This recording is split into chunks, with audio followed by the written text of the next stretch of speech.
તો બધા સુખી આ મંત્ર લઈને આપણે આગળ વધી રહ્યા છે ત્યારે આજે આપણને કહેવાય ને કે જે કૃષિના તજજ્ઞ જેમણે આખી જિંદગી જે છે એ ખેડૂતો સાથે જે છે એ વિતાવી છે અને ખેતીમાં જે છે એ કંઈક ખેડૂત જે છે એ નવું અપનાવે, નવી પદ્ધતિ અપનાવે, ખેડૂતોને કેમ ખર્ચ ઓછો આવે, આવા સતત ને સતત જે છે મથામણ કરતા રહેલા નટુભાઈ પટેલ કે જેઓ ગાંધીનગરથી આપણી સાથે જોડાણા છે અને એ આજે આપણે કૃષિની અંદર અને ખાસ કરીને ખેતીના પાકોની અંદર કહેવાય ને કે ભાઈ જે પ્રાકૃતિક ખેતી જે છે એની જરૂરિયાત અત્યારે શા માટે ઊભી થઈ, પ્રાકૃતિક ખેતી શા માટે કરવી જોઈએ, પ્રાકૃતિક ખેતીથી આપણને, આપણા પર્યાવરણને, આપણા દેશને શું ફાયદો થાય, પ્રાકૃતિક ખેતી જે છે એ ખર્ચ વગરની ખેતી શા માટે છે, પ્રાકૃતિક ખેતીથી આપણા દેશની સમૃદ્ધિ કેવી રીતે વધી શકે, આવી ઝીણવટભરી માહિતી જે છે એ આજે આપણે આપણા અનુભવી અને આપણા સતત ને સતત આપણે જે કિસાન સફરની ટીમને માર્ગદર્શન દેતા રહેલા નટુભાઈ પટેલ પાસેથી જે છે માહિતી મેળવીએ. સૌ પ્રથમ આપણે પૂરેપૂરો પરિચય લઈ અને પછી આપણે આગળ વધીએ. તમારું પૂરેપૂરું નામ અને તમારો પરિચય. મારું નામ નટુભાઈ પટેલ છે. કૃષિ ખાતામાં 36 વર્ષ સર્વિસ કરી અને નિવૃત્ત થયો. 2008માં નિવૃત્ત થયા પછી કૃષિ તજજ્ઞ તરીકે આપણા કૃષિને લગતા બધા જ કાર્યક્રમમાં માહિતી આપવી અને ખેડૂતોને યોગ્ય માર્ગદર્શન મળે એ અંગેના કામગીરી અત્યારે કરી રહ્યા છીએ. અને આજે આપણે પ્રાકૃતિક ખેતી અંગેની વાત કરવાની છે કે ભાઈ આ સજીવ ખેતીને ઓર્ગેનિક ફાર્મિંગને આ બધા અભિયાન જે ચાલી રહ્યા છે તો એમાં ખેતી ખર્ચ ઘટાડવું હોય, સારું ગુણવત્તાયુક્ત ઉત્પાદન લેવું હોય, પર્યાવરણને બચાવવું હોય તો આપણે શું કરવું, તો એ અંગેની થોડી વાત કરીશું. બરાબર. હવે તમે જે છે એ આ પ્રાકૃતિક ખેતી જે છે એ આપણા ખેડૂતોએ શા માટે અપનાવવી જોઈએ એમની જે છે વાત કરો. પ્રાકૃતિક ખેતી અપનાવી શા માટે કે અત્યારે પર્યાવરણ એટલું બધું બગડ્યું છે કે દરેક જગ્યાએ પ્રદૂષણ છે. તમને હવા જોઈએ તો હવા શુદ્ધ મળતી નથી, પાણી તો પાણી શુદ્ધ મળતું નથી, આપણો ખોરાક તો ખોરાક શુદ્ધ મળતો નથી. એ પ્રદૂષણથી તો પ્રદૂષણ કેમ વધ્યું કે પર્યાવરણ બગડ્યું કેમ, તો મનુષ્ય બનાવેલા રસાયણો બધા કેમિકલ્સ એનો જે આડેધડ ઉપયોગ થયો છે. પછી ક્ષેત્ર ગમે તે હોય તો કૃષિ ક્ષેત્રમાં પણ આપણે મનુષ્ય બનાવેલા જે રસાયણોનો ઉપયોગ કર્યો છે એના લીધે આપણી જમીન પણ બગડી છે, હવા પણ બગડી છે, પાણી પણ બગડ્યું છે અને આપણો ખોરાક પણ બગડ્યો છે અને એટલા માટે આપણું શરીર પણ બગડ્યું છે. બરાબર છે. એટલે રાસાયણિક ખેતીથી જે કંઈ આપણે ઉપયોગ રસાયણોનો કર્યો છે એનાથી માણસનું આરોગ્ય જો બગડતું હોય તો એ દેશની સમૃદ્ધિને બહુ મોટું નુકસાન છે. એટલે આપણે કહેતા હોય કે દેશ સમૃદ્ધ દેશ છે, તો દેશ એ રૂપિયા કે ડોલરથી સમૃદ્ધ બનતો નથી. કોઈ પણ દેશના મનુષ્યનું આરોગ્ય બરાબર હોય એ જ દેશને સમૃદ્ધ કહી શકાય. બરાબર છે. એટલા માટે આપણે પ્રાકૃતિક ખેતી કરવાની છે અને પર્યાવરણ જે બગડ્યું છે એ જે રસાયણોનો ઉપયોગ આપણે કરીએ છીએ એ ધીમે ધીમે આપણે પ્રાકૃતિક ખેતીની અંદર મનુષ્ય બનાવેલા રસાયણોનો ઉપયોગ ધીમે ધીમે બિલકુલ બંધ કરવાનો છે. બરાબર. અને પર્યાવરણમાં કુદરતે એના માટેના જે કંઈ નિયંત્રણના જે કંઈ રસાયણ રૂપી જે કંઈ વનસ્પતિ કે બીજા જીવ મૂક્યા છે એનો ઉપયોગ કરીને બિલકુલ રસાયણ મુક્ત ખેત ઉત્પાદન અને એનો જ ઉપયોગ કે જેથી કરીને પર્યાવરણને બિલકુલ નુકસાન ન થાય. બરાબર. ન જમીન બગડે, ન પાણી બગડે, ન હવા બગડે, ન આપણું શરીર બગડે અને સારામાં સારું ઉત્પાદન લઈ શકાય કે જેથી કરીને અત્યારે જે વિશ્વ જે સમસ્યાથી અત્યારે પીડાઈ રહ્યો છે એમાંથી બહાર નીકળવા માટેનો આ બહુ સરળ ઉપાય છે. બરાબર. હવે આપણે જે પ્રાકૃતિક ખેતી જે છે એ અપનાવીએ તો આ જે આપણે કૃષિની અંદર વાત કરીએ તો આમ તો તમે જે વાત કરી કે કુલ 108 તત્વો જે છે એનું આ તંત્ર આખું બન્યું છે, તો કૃષિમાં એવા 17 પોષક તત્વોની જરૂરિયાત છે. તો એ 17 પોષક તત્વો એ આ પ્રાકૃતિક ખેતીથી જમીનમાં એટલે કે છોડને એ ક્યાંથી મળશે, કેવી રીતના મળશે? હા હર્ષુખભાઈ, બહુ મુદ્દાની વાત કરી છે આપણે એવું કહીએ કે 108 તત્વો પરમાત્માએ બનાવ્યા છે. માણસ તો કંઈ બનાવી શકતો નથી.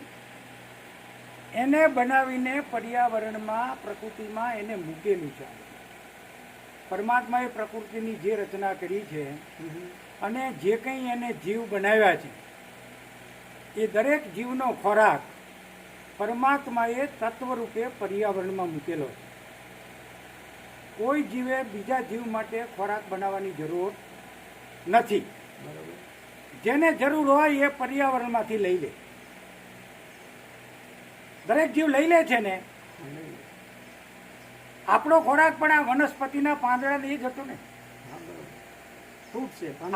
આપણા પૂર્વજો શું ખાતા હશે જંગલ અવસ્થામાં? એ વનસ્પતિના ફળ, ફૂલ, પાન આદિ. રામ ભગવાન વનમાં ગયા તો સીતાજી લાડવા બનાવતા હશે કે એને 14 એ જ આપણો પરમાત્માએ, મેં કહ્યું ને કે કોઈ પણ જીવનો જન્મ થાય એ પહેલા પ્રકૃતિમાં પરમાત્મા એ જીવને જીવવા માટેની બધી જ વ્યવસ્થા એડવાન્સમાં પહેલા તૈયારી હોય છે અને પછી જ જીવનો જન્મ થાય છે. બરાબર છે. તો આપણે જે વનસ્પતિને જે તત્વોની જરૂર છે એ તત્વો પરમાત્માએ પ્રકૃતિની અંદર મૂકેલા છે. એ પણ 84 લાખ જીવ માયલાનો એક જીવ જ છે. બરાબર છે. એને જ્યારે જરૂર પડે ત્યારે એ પ્રકૃતિમાંથી પોતાનો ખોરાક એ લઈ લે છે. પણ એ દરેક જીવને પોતાના તત્વો લેવા માટેનું એક માધ્યમ છે. તો આપણી જે વનસ્પતિ જીવ છે એ પોતાનો ખોરાક એ જમીનમાંથી, પર્યાવરણમાંથી કેવી રીતે મેળવે છે તો એના માધ્યમને એના વિશે થોડું સમજીએ. બરાબર. તો એમાં જે આપણે જે વાતો છે આપણે જે કરીએ છીએ કે હવે તો અમારા ખેડૂતો તો એવું નક્કી કરી લીધું છે કે જો ખાતર ન નાખીએ કે દવા ન નાખીએ તો થાય જ નહીં. તો એ કેટલા વાતે યોગ્ય કહી શકીએ? આ બધું સમજવા જેવું છે. બરાબર. આ જ્યારે ખાતરનું સંશોધન નહીં થયું હોય ત્યારે એ જે જંગલમાં વનસ્પતિ હોય કે આપણા ખેતરમાં હોય કે ગમે ત્યાં પૂર્વજો આપણા જંગલમાંથી જ લઈ આવ્યા છે ને આ બધી વનસ્પતિ આપણે જે ખેતી કરીએ છીએ, તો એ વનસ્પતિને એનો ખોરાક જે છે એ માણસ બનાવીને થોડો પૂરો પાડે છે. એ તો પ્રકૃતિની રચના છે, એમાં માણસનું કોઈ યોગદાન નથી. એ જમીનમાંથી, પર્યાવરણમાંથી કોઈ પણ વનસ્પતિ, બરાબર, એનો તત્વરૂપી ખોરાક એની જાતે લઈ લે છે અને એનું જે માધ્યમ બનાવ્યું છે કુદરતે, બરાબર, તો એમાં જો આપણે એવું માનતા હોય કે આપણે જ એનો ખોરાક બનાવી એને આપીએ તો જ આપણને ઉત્પાદન મળે, તો એ વાત સાથે આપણે સહમત નથી. બરોબર છે. તો જે આ અત્યારે જે આપણે પ્રાકૃતિક ખેતી જે છે એની અંદર પાયાના સિદ્ધાંતો તરીકે જે છે એ ખેડૂતોએ કઈ બાબતો જો અપનાવે તો કઈ બાબતોનો ખ્યાલ રાખવો જોઈએ? હા, પ્રાકૃતિક ખેતીમાં પહેલાં તો આપણી જે પાકની આપણે ખેતી કરીએ છીએ એના છોડવાઓ એ વનસ્પતિ પોતાના તત્વરૂપી ખોરાકનો જે ઉપયોગ કરે છે તો એ જમીનમાંથી કે પર્યાવરણમાંથી કેવી રીતે મેળવે છે એ માધ્યમને પહેલું સમજવું જોઈએ, એ રચના. પછી એ વનસ્પતિનું શરીર કેવી રીતે બને છે કે જે પંચમહાભૂતમાંથી એના શરીરનું જે નિર્માણ થાય છે એમાં એ પંચમહાભૂતનો કેટલો ફાળો છે, એની શું અગત્યતા છે એ સમજવું પડે. બરાબર છે. બરાબર. તો આ વનસ્પતિનું કોઈ પણ શરીર હોય, કોઈ પણ જીવનું કોઈ પણ શરીર એ પંચમહાભૂતમાંથી બને. બરાબર છે. એ 5 તત્વોમાં આપણે જુઓ તો પૃથ્વી છે, પાણી છે, બરાબર છે, હવા છે, આકાશ છે, બ્રહ્માંડ, સૌર ઉર્જાની, અગ્નિ. તો 5 તત્વથી કુદરતી શરીર બને. બરાબર છે. તો આ વનસ્પતિનું શરીર જે બને તો આપણે એમાં એવું કહીએ કે ભાઈ એનું 5 મણ શરીર બને 100 કિલો. બરાબર છે. તો આપણે ટકાવારીમાં જોઈએ તો એવું કહેવાય કે ભાઈ એનું 98.5 કિલો શરીર હવા પાણી ને સૂર્યપ્રકાશથી બને. બરાબર છે. ફક્ત 1.5% જે છે એ શરીર બનાવવા માટે એ પૃથ્વીની અંદર સમાયેલા પર્યાવરણની અંદરથી તત્વોનો ઉપયોગ કરે છે. તો પછી જમીનની અંદરથી જો પૃથ્વી તત્વનો 1.5% ભાગ હોય તો પછી આપણે આ રાસાયણિક ખાતરને આ તત્વોનો આ બધો ઉપયોગ કરવાની ક્યાં જરૂર છે? તો પરમાત્માએ મૂકેલું જ છે બધું. બરાબર છે. પણ એવું જે છે એ ખ્યાલ આવ્યો છે નટુભાઈ કે જો આ ન નાખીએ ને તો ઉત્પાદન ઓછું આવે છે. તો એ વાતને તમે કેટલા ટકા જે છે એ હાંસી માનો છો? બરાબર છે. રાસાયણિક ખાતરનો ઉપયોગ ન કરીએ તો ઉત્પાદન ઘટે. બરાબર છે, ઘટે. 1-2 વર્ષ ઘટે. પણ જમીનની અંદર જે કંઈ તત્વો સમાયેલા છે એ તત્વો વનસ્પતિને મેળવવા માટેનું જે માધ્યમ છે એ માધ્યમ બરાબર નહીં હોય તો વનસ્પતિ પોતાનો ખોરાક મેળવી શકતી નથી. ઉત્પાદન એટલે ઘટે. એનો અર્થ શું કે જમીન જે પરમાત્માએ બનાવી છે એ જમીનનું બંધારણ બરાબર સમજવું પડે.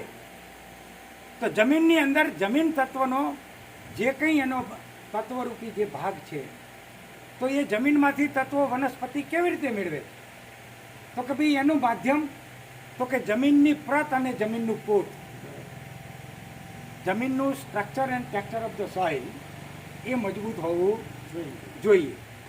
પછી જમીનનું જે બંધારણ છે તો કે ભાઈ એનું ભૌતિક બંધારણ બરાબર, એનું રાસાયણિક બંધારણ બરાબર, જમીનની અંદર સમાયેલા તત્વો અને જમીનનો જીવ, આ 3 બંધારણ જમીનના બહુ અગત્યનું. બરાબર.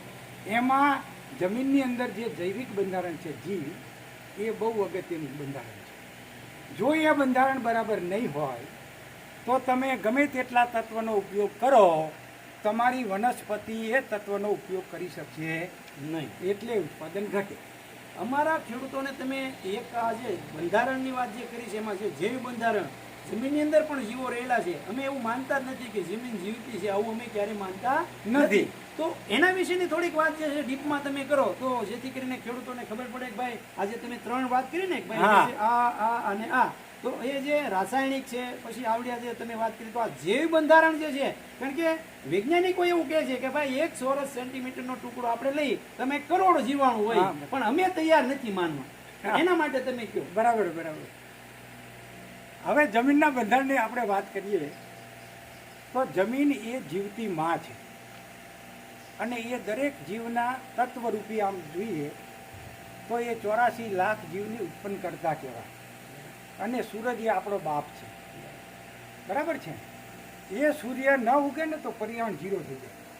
બરાબર છે. પ્રકૃતિ 0. તો જમીનનું જૈવિક બંધારણ એટલે શું?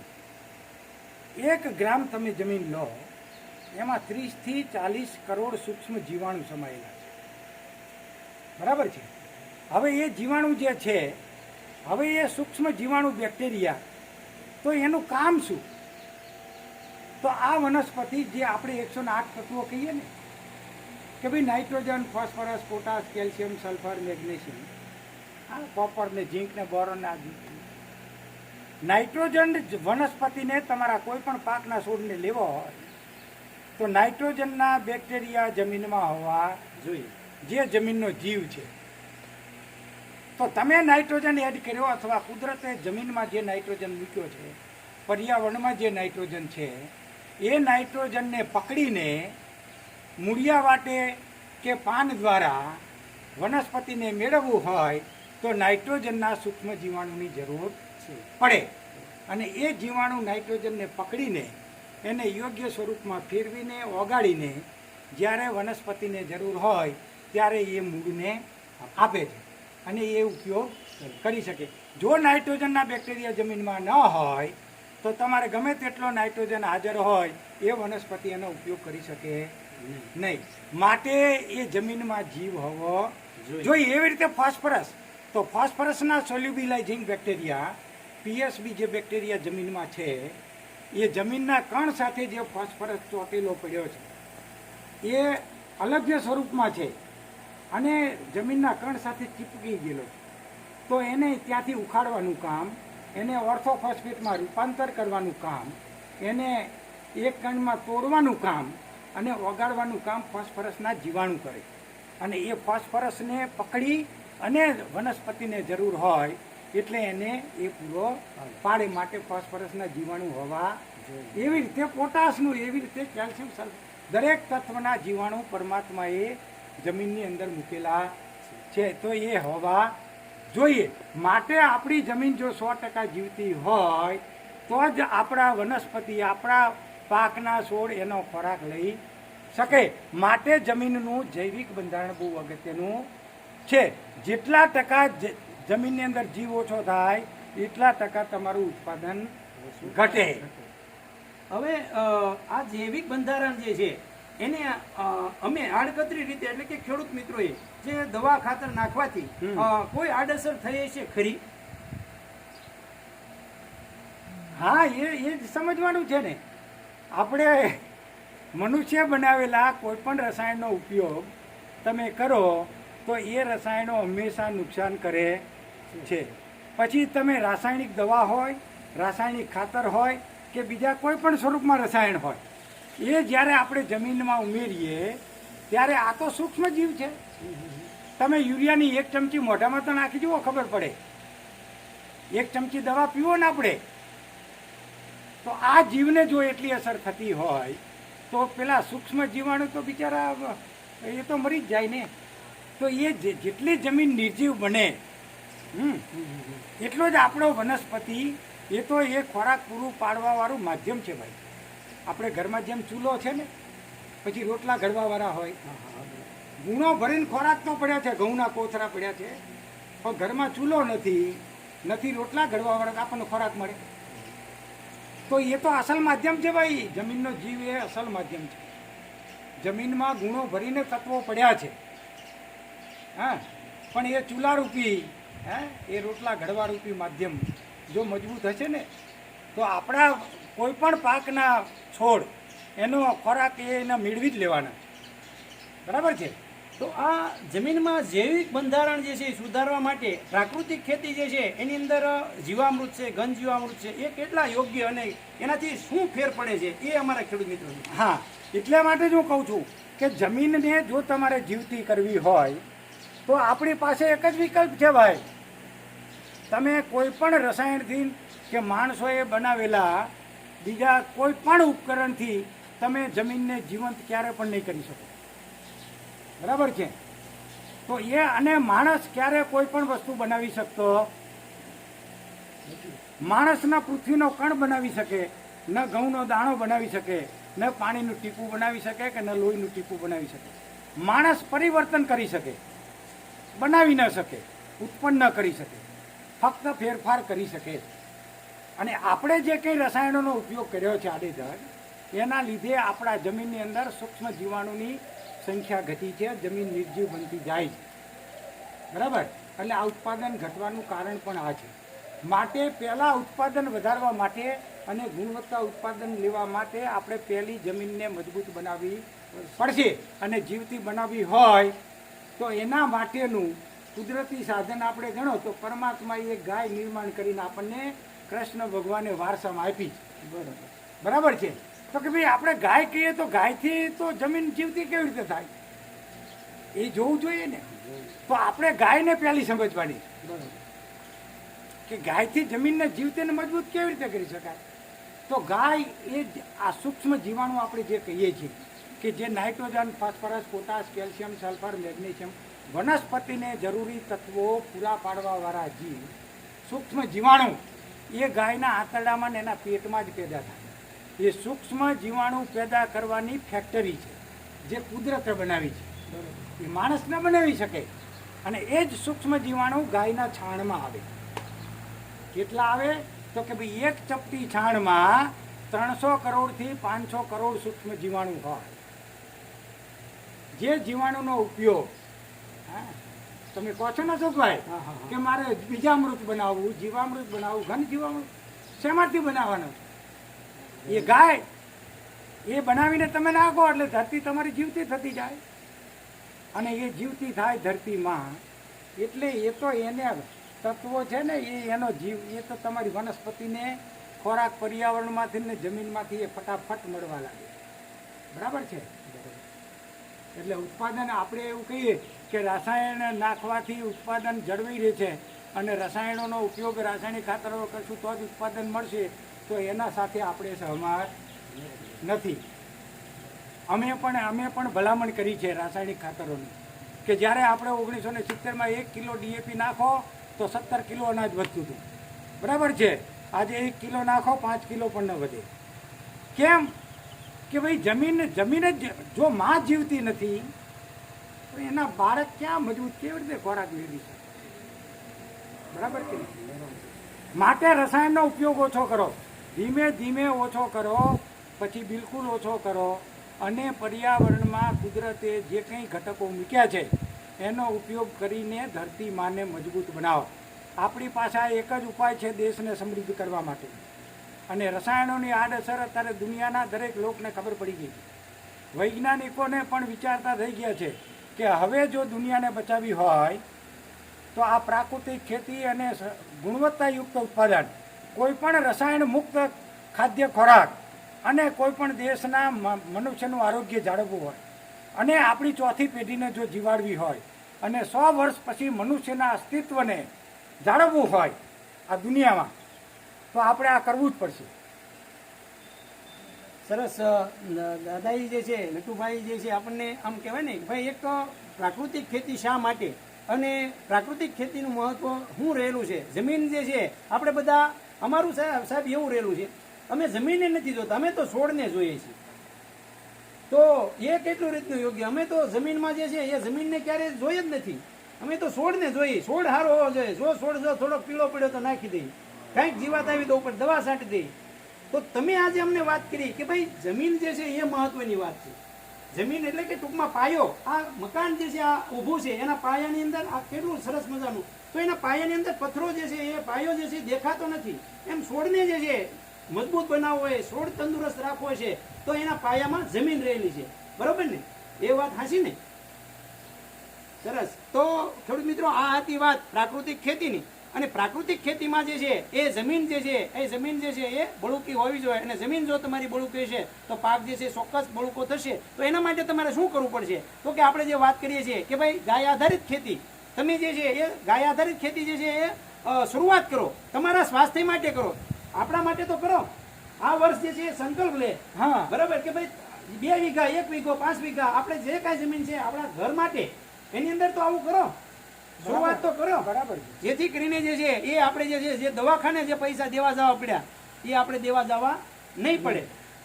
એ એક સાહેબ એક વાત હારવાર અમને કરી દો ને કે અમારા દવાખાને પૈસા જે છે અમને એવું થાય કે અમે માંદા પડીએ છીએ એટલે દવાખાને તો દેવા પૈસા જવા પડે, પણ એના પાછળ પાયામાં શું રહેલું છે, હું કા દવાખાને અમારે જવું પડે છે, એની વાત કરું. હા અશોકભાઈ, મેં કહ્યું ને કે આરોગ્ય, કોઈ પણ દેશના માનવીનું આરોગ્ય એ જ દેશની સમૃદ્ધિ છે. તો એ આરોગ્ય જાળવવું એટલે દવાખાને ન જવું એટલે શું? કે કોઈ પણ જીવને જો એની કુદરતે આપેલી જે પ્રતિકાર કરવાની શક્તિ છે એની ઇમ્યુનિટી, આપણે જે રેઝિસ્ટન્ટ પાવર કહીએ છીએ, હા, જો એ બરાબર હશે તો તમારે દવાખાને જવાની જરૂર નથી. ભલે ને કોઈ પણ જીવ ઉપર, પછી એ વનસ્પતિ હોય, પશુ હોય, પંખી હોય કે માણસ હોય, એના ઉપર જે કંઈ રોગના જીવાણુ કે જે કંઈ એટેક કરે છે, જો તમારું શરીર નબળું હશે, પ્રતિકાર કરવાની શક્તિ નહીં હોય, તો એ રોગના જીવાણુ તમારા ઉપર હુમલો કરશે જ, અને એ રોગ લાગુ તમને પડશે જ. તો દવાખાને જવું પડશે. પણ તમારી જો તમારો રેઝિસ્ટન્ટ પાવર, તમારી કુદરતી પ્રતિકાર કરવાની શક્તિ જો મજબૂત હશે શરીર, હા, તો દવાખાને જવાની જરૂર નથી. તો એ પ્રતિકાર કરવાની શક્તિ આવે ક્યાંથી? જો રસાયણ કુદરતે માણસોએ બનાવેલા રસાયણ એનો ઉપયોગ જો કરવામાં આવશે વધારેમાં વધારે અને એની જે આડઅસરો જે છે બરાબર એ તમારી ઇમ્યુનિટીને ઘટાડે માટે આપણે ગુણવત્તાયુક્ત રસાયણ મુક્ત ખોરાક હોવો જોઈએ. તો આ કુદરતી રીતે વનસ્પતિ હોય કે માણસ હોય એનું શરીર હંમેશા પ્રતિકાર શક્તિ જો કેળવશે તો એના ઉપર રોગના કે જીવાણુ બીજા કોઈ પણ જે એટેક કરશે એનો સામનો કરીને પર્યાવરણમાં એ સારી રીતે જીવશે.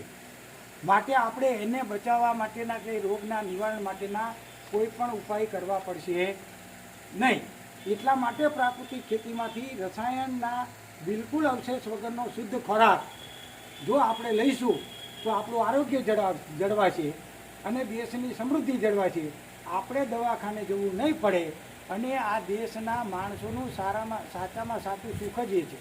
રૂપિયા નહીં, રૂપિયા તમારી પાસે ગમે તેટલા હોય પણ દરરોજ જો આખા દવાખાને જવું પડે કુટુંબને તો એ રૂપિયા એ સુખ નથી.